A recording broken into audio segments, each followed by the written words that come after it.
Well guys, it looks like I was a little premature naming that video Winter Wonderland. And you're about to find out why. Flat out.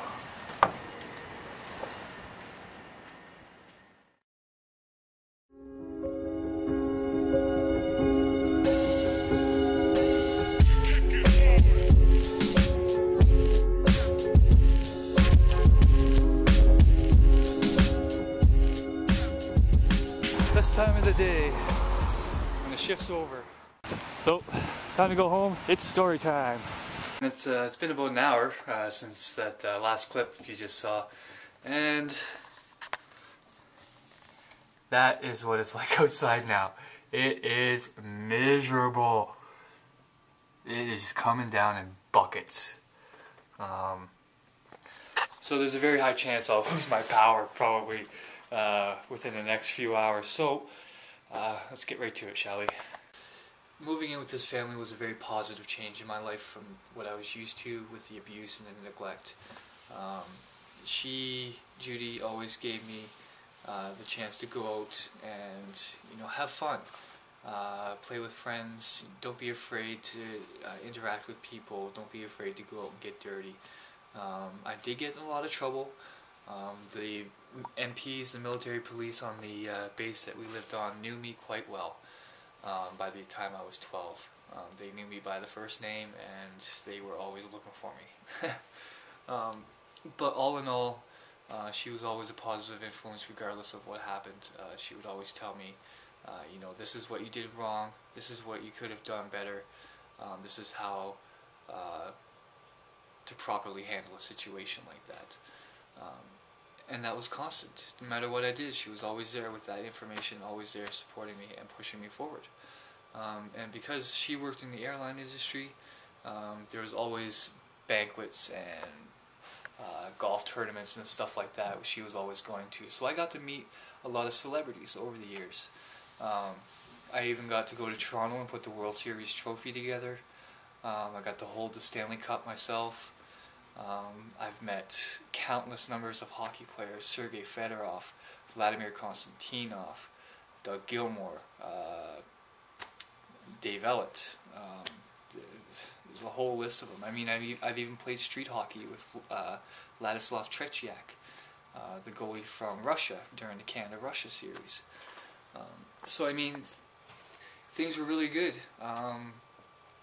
School was going well. I was bullied on a lot up until puberty, but once I hit puberty, they pretty much left me alone because I was playing hockey. I was in a lot of contact sports, so I was a pretty buff guy by the time I got through puberty. So they pretty much left me alone from then. And then I was able to go out and enjoy times with friends and start going out to parties and the teenage years, how they go. You start expressing yourself and stuff like that, and that's when I started getting into smoking weed. I always seemed to seek out people with battered pasts because that was the easiest type of people for me to associate with. And over time, that eventually became a really big problem. And I'll get to that later on. But yeah, so in the teenage years, late teenage, 15, 16, I was getting into smoking weed. And hanging out with that style of people. And then when I started high school in Cole Harbour, I went to Auburn High. I got through grade 10. I failed grade 10 because of one course. It's just how the school system works here. But when I went to that summer, my mom got a job in Calgary, and we had to move out to Calgary. So once we got to Calgary, we lived with my aunt for a while Mom got on her feet. We had no car, so she was busing a lot. And for the next couple of years, things went pretty smoothly. I mean, I was going to school, I was skipping a lot, I was still smoking a lot of weed, but I was at school every day, that was for sure. And I did pass. I passed all my courses. I eventually did graduate a year ahead, nonetheless, just because of the way the school system is varied between provinces. So I did graduate, and I spent a year in Calgary after I graduated, kind of just living a life, you know. You know how they do it after they get out of school. They go visit friends and stuff like that. And then after about a year of that, my mom moved to Toronto, and I went with her. And that's when things started to kind of go downhill. I started working at a bar, bussing tables, and that introduced me to the bar crowd. And I started getting into hanging out with shadier people, staying at the bar till 3 or 4 in the morning while they drink and then proceed to drive home. Me being one of them, I've done it a couple times. Not proud of it. Luckily, I only had a short distance to drive, and it was late at night, and there was nobody around. So thank God I didn't hurt anybody. But you know, it did happen. That was kind of the start of my downward slope, I guess you could say. So after spending about a month at that bar, they eventually closed up shop without telling anybody. We showed up for work one day, and they were all gone. So. Once that happened, I decided to go visit my buddy Adam in Calgary, and I eventually just stayed there after a couple weeks.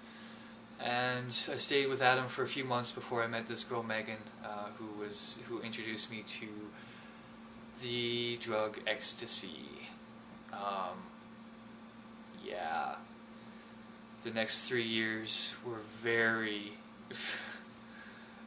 the next 3 years were fucked. I'm just gonna say it, okay? The next 3 years were absolutely fucked.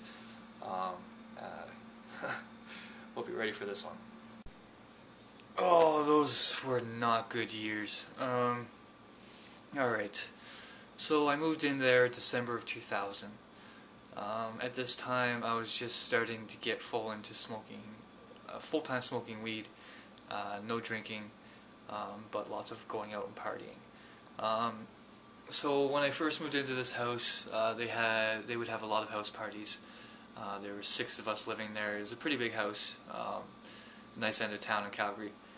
But we were labeled as the party house. Like I said, there is a few drug dealers in our house, and we always had people over.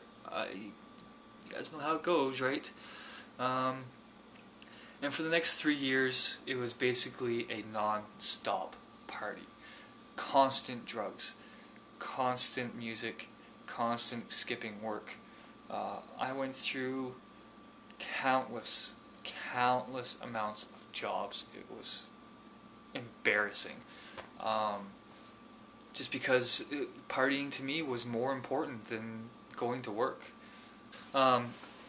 So after 3 years of pretty much doing E every single night for weeks on end, barely getting any sleep, not eating, I was down to 140 pounds. I'm 6'4", so it was pretty bad. You can still see it. I'm almost 250 pounds now, but you can still kind of see it in my face. It was pretty rough on my body, but it didn't stop me. So I was getting in trouble with friends, with drugs and everything. One of my buddies got on house arrest for 2 years.